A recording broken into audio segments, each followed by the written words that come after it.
Welcome to நம்ம ஒரு channel. Today நம்ம ஒரு இன்ட்ரெஸ்டிங்கான டாப்பிக்கை தான் பார்க்க போகிறோம். அதுக்கு முன்னாடி நம்ம சேனலை சப்ஸ்கிரைப் பண்ணலன்னா சப்ஸ்கிரைப் பண்ணிக்கோங்க. அப்படியே பக்கத்தில் இருக்கிற பெல் பட்டனையும் ப்ரெஸ் பண்ணிக்கோங்க. அப்போ தான் நம்ம போடுற ஒவ்வொரு வீடியோவும் ஒரு நோட்டிஃபிகேஷனில் வரும். ஓகே, இன்றைக்கி நம்ம மிகவும் ஃபேமஸான கார்ட்டூன் கேரக்டர் ஷின்சானை பற்றி தான் நம்ம பார்க்க போகிறோம். வாங்க வீடியோக்குள்ளே போகலாம். சமீப மாதங்களாக இந்தியாவில் குறிப்பாக தமிழ்நாட்டில் மிகப்பெரிய ட்ரெண்டான ஒரு கார்ட்டூன் சீரீஸ் தான் ஷின்சான். ஜப்பானில் யோஷிதோவால் உருவாக்கப்பட்ட அனைம் சீரீஸ் தான் இந்த ஷின்சான். ஷின்சான் சீரீஸுக்கு ஜப்பானில் வைக்கப்பட்ட உண்மையான பெயர் கிரையான் ஷின்சான். 1990ஆம் ஆண்டு ஃபூட்டோ பாஷா நிறுவனத்தால் வெளியிடப்பட்ட வீக்லி மேகசினில் தான் இந்த ஷின்சான் காமிக்ஸ் வீடியோவில் முதல்ல தோன்ற ஆரம்பிச்சிது. கொஞ்சம் கொஞ்சமாக இந்த கேரக்டர் ரொம்பவும் பிரபலமானதுனால இந்த அனிமேட்டட் சீரீஸாகவும் வெளியிட முடிவு பண்ணாங்க.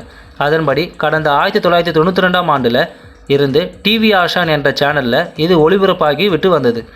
தற்போதைய சூழ்நிலையில் 30 மொழிகளில் மொத்தம் 45க்கும் மேற்பட்ட நாடுகளில் ஒளிபரப்பப்பட்டு வருது. இந்த ஷின்சானால் இதுவரைக்கும் 940 எபிசோட் உருவாக்கப்பட்டிருக்கு. மொத்தமாக 25 திரைப்படமும் வெளியிடப்பட்டிருக்காங்க. இது மட்டும் இல்லாமல் அதிக வருவாய் ஈட்டக்கூடிய அனிமேட்டட் ஃப்ரான்ச்சைஸில் ஷின்சான் 24வது இடத்துல இருக்குது. உலகம் பூரா இதோட சீரியஸ் 100 மில்லியன் காப்பீஸ்க்கு மேலே விற்பனை செய்யப்பட்டிருக்குன்னு சொல்லியிருக்காங்க. இந்த கார்ட்டூன் சீரியஸோட கதைன்னு எடுத்துக்கிட்டால் ஒரு 5 வயசு பையனுக்கு டெய்லி லைஃப்பில் ஏற்படுற விஷயங்கள், அவனுக்கு ஏற்படுற சந்தேகங்கள், சுட்டித்தனமாக அதை எல்லார்கிட்டையும் கேட்கும் முறை, தன் நண்பர்களுக்கு கொடுக்கக்கூடிய தொல்லைகள், குறிப்பாக அவன் பேசுகிற முறைன்னு பல விஷயங்கள் இந்த சீரீஸோட கதையில் இருக்க குறிப்பிட்டு சொல்லப்பட வேண்டிய விஷயங்கள். தமிழ்நாட்டில் அங்காமா டிவியில் நம்ம தமிழ்நாட்டிலேயே இந்த சீரீஸ் டிரான்ஸ்லேட் பண்ணி ஒளிபரப்பப்படுது. இதை பார்த்த எல்லாருமே ரசித்த ஒரு விஷயம் ஷின்சான் பேசுகிற டைலாக்ஸை சொல்லலாம். உதாரணமாக அந்த அமைதி டைலாக்கை சொல்லலாம். இந்த மாதிரியான டைலாக்ஸ்னால ஷின்சான் மிகவும் பிரபலமாச்சுன்னு சொல்லலாம். தமிழ்நாடு மட்டும் இல்லாமல் டிரான்ஸ்லேட் வெர்ஷன் அந்தந்த ரீஜனுக்கு ஏற்ற மாதிரி ஆட் பண்ணிட்டு வராங்கன்னு சொல்லலாம். ஷின்சானை உருவாக்கின யோஷிதோ யோஷி கடந்த 2009ஆம் ஆண்டு ஏற்பட்ட எதிர்பாராத விபத்தில் இறந்து போயிட்டார். அதைத் தொடர்ந்து 2010ஆம் ஆண்டில் யோஷிதோவால் உருவாக்கப்பட்ட இந்த ஷின்சான் சீரீஸ் முடிவுக்கு வந்தது. ஆனால் இதுக்கு பேக்கப் பண்ண யூவி ஸ்டுடியோஸ் தொடர்ந்து உருவாக்க ஆசைப்பட்டாங்க. அதன்படி முன்ன ஒர்க் பண்ணவங்களே வச்சு நியூ கிரையான்ஸ் ஷின்சான்கிற பெயரில் ஷின்சானை தொடர ஆரம்பித்தாங்க.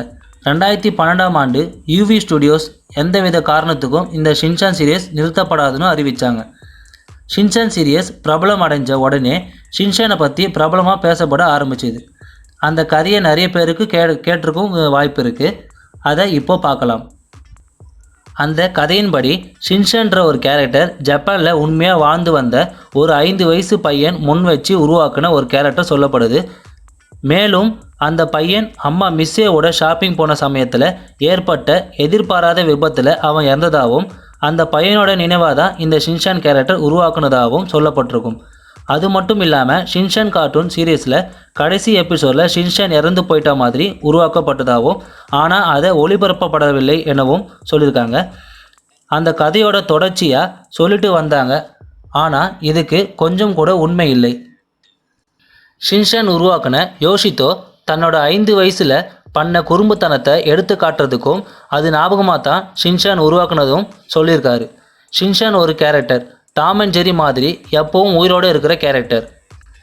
டாம் அண்ட் ஜெரியில் எப்படி ஒரு எபிசோட் முடிஞ்சதோட அந்த சீக்வன்ஸ் முடிவடைதோ அதே மாதிரி தான் ஷின்சானையும் அதில் ஒரு எபிசோடில் உருவாக்கப்படுற எல்லாமே அந்த எபிசோடு முடிஞ்சு போயிடும்.